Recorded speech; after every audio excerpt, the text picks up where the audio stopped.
cathartic. But for sheer entertainment, I always have to say Evil Dead 2, for me, is inspiring every time I watch it. Even though you get, glimpses at the edges where it's shot in a school gym and stuff. Again, the work that he did there and the performance by Campbell there, Bruce Campbell, pardon me, was, I don't know, it was just inspiring to see what he could do with no budget. I always laugh at that movie. Yeah, I think my favorite of all time was Friday the 13th 3D. Ooh, 3D, eh? See, I'm a Final Chapter guy. Come on, I was Crispin Glover. I'm a little bit older probably than you guys are, and man, that was the greatest movie of the time. Well, that's what is it? The spear gun? Yes. Oh man, the whole thing was great. We were like going, wow, can you really do this in movies? This is great. Now that's going to be on TV and everything. Your computers are 3D, everything else was. But back then, Avatar and all that is 3D. But back then, it was like, wow. And they had the pole that came out into and the popcorn. Yeah, it was like. But then the worst part was the three girls that we went to see it with sat behind us, and never sit in a horror movie behind anyone that you know. Why did you let them sit behind? Oh, that's crazy. Yeah, I was dumb. I was stupid. I learned after that because during the portion of the movie, the hands went on our shoulders and the three of us guys screamed like louder than the girls. My wife can't even hear somebody go do the she freaks out. She can't even watch the movies for some reason. But I'm a huge fan of those, especially Part 4. Yeah, they all were great. We loved them. Yeah, now, can you guys watch the horror movies now just for pure enjoyment, or do you watch it from a technical side? Well, that's a tough question. Good movies. If the movie's a really good movie, you get caught up in it and you forget about that stuff. Mm-hmm. Yeah, I had somebody ask me if it ruined movies, and I said it makes the appreciation for the really well done ones. Right. I think that high, that much more appreciated. You know what I mean? Definitely, I don't think it ruins movies. No, I like it. And then when you see something amazing or you see an amazing effect, you're really blown away. Mm-hmm. If you're not that caught up in the story, which is why you're at home looking at the email of the technical director asking them how they did it. Yeah, exactly. Well, I mean, we watch because Zia and I are in the paranormal, and so we watch all the paranormal movies and TVs, and we criticize the hell out of them. Yeah, that's the thing. I mean, we don't do that. We don't do that. They shouldn't do that. That type of thing. Gives you confidence too when you see someone doing what you're doing worse. Yeah, exactly. It's like, yes, finally. That's the thing. But no, it's neat to watch the whole genre. I mean, because even us who chase ghosts, we like to get scared once in a while too. Yeah, like by rabbits. Oh, for sure, and especially in horror, there's so many weird subgenres. I just became aware of basically the Bigfoot subgenre, which is, I guess, what they do is they do a series of Bigfoot movies, but it's like Bigfoot Weekend at Bernie's or Bigfoot Precinct 13, and they call it Assault on Bigfoot or something like that. You know what I mean? They almost have weird, titles that are very similar, but this is a whole weird subgenre that I had never even heard of before. And being at horror conventions is just kind of the best because everybody is dressed up and so into what they're doing, and really so appreciative. But that they're all, just polite geeks in real life. Everybody's walking around with a knife, but there's never a worry of getting stabbed, if you know what I mean. No, it's right. true. It's weird that the horror, all the horror people I meet are the nicest, friendliest, most laid-back people in the world. Mm-hmm. Maybe they because they have that outlet, they get rid of a lot of their anger. I don't know. Yeah, I don't know. They always seem very grounded. Aside from the fact you're right though.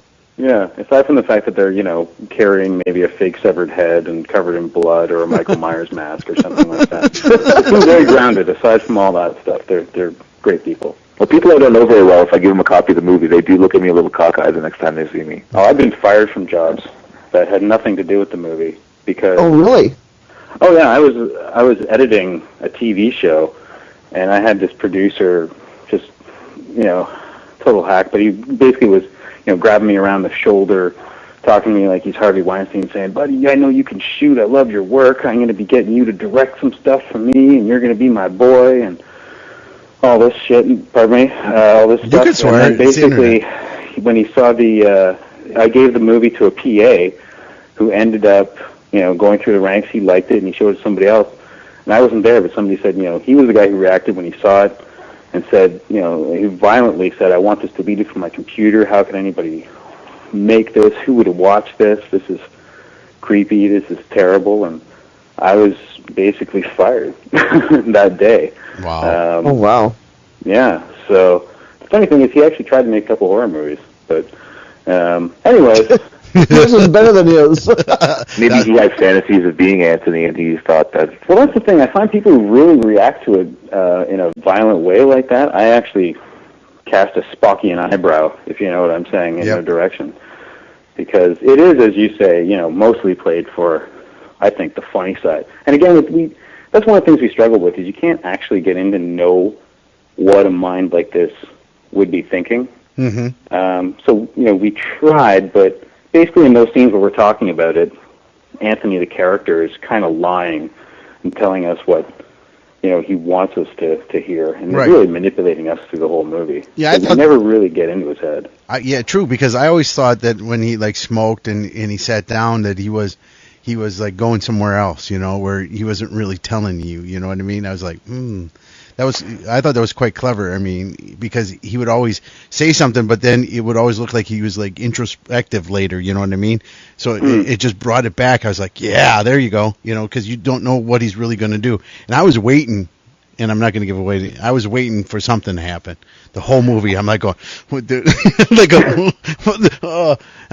What's going to happen? Well, that's the thing when we ended up doing the edit, and we eventually had these storylines that involved his brother, his sister, and his brother, and all this other stuff. And really, when Anthony's not in the room, that immediate danger is gone. You know what I mean? So if you're plotting it on the tension timeline, you got these huge dips. That's true. So we basically ended up just focusing on him exclusively, and that seemed to work, I guess. The best thing I heard from a guy from England who saw it, so he said that Anthony should have.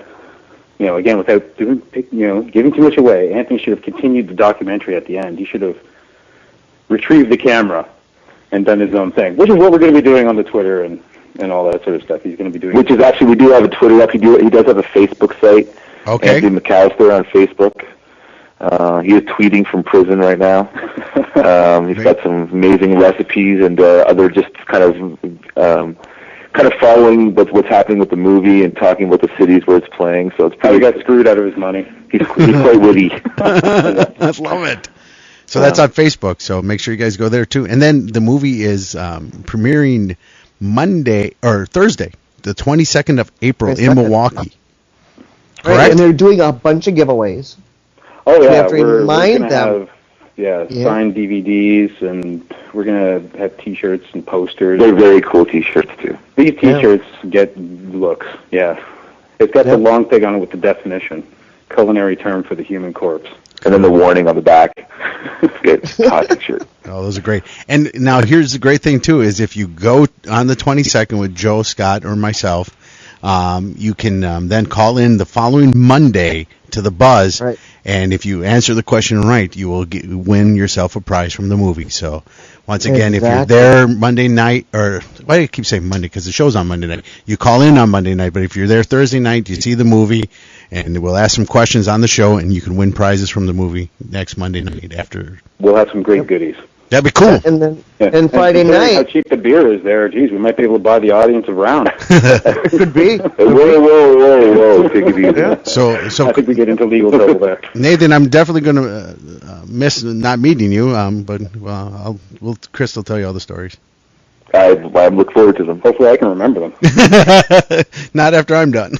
Well, then Friday night after the premiere, too, we're going to have a quick review of the movie on Paradigm Shift. Yeah. Friday night, so listen in for that. Excellent. Yeah, and you can check out our Facebook or Long Pigs, the film, one word, and that hooks up to our YouTube and our Facebook and Twitter and the whole type of stuff too, if people want to check that out. So, Yep. But yeah, we're excited. Independent film is thriving, and Milwaukee seems to be a good place, the greatest place really to premiere. We're getting such a great reaction from the folks up there, so we're really excited. So are we. We should be. We really are honored to have you guys on our show this evening. It was wonderful, and I know you have a concert to get to, and we'll let you get flying here. But thank you guys so much, and Chris, we'll see you on the 22nd in Milwaukee. Really looking forward to it, Scotty and Zia. We really appreciate being on, and it was an honor and fun. Cheers. Absolutely. We'll have you on again for your next movie. Long Pigs. Pigs. If you guys are over in Toronto, I own a restaurant up here. You can come by, and dinner will be on me. Sweet. Oh, I'm we'll be coming. there. We'll go. We'll take you up on that, that's for sure. All right, guys, don't go away. You're listening to The Buzz on ZTalkRadio.com.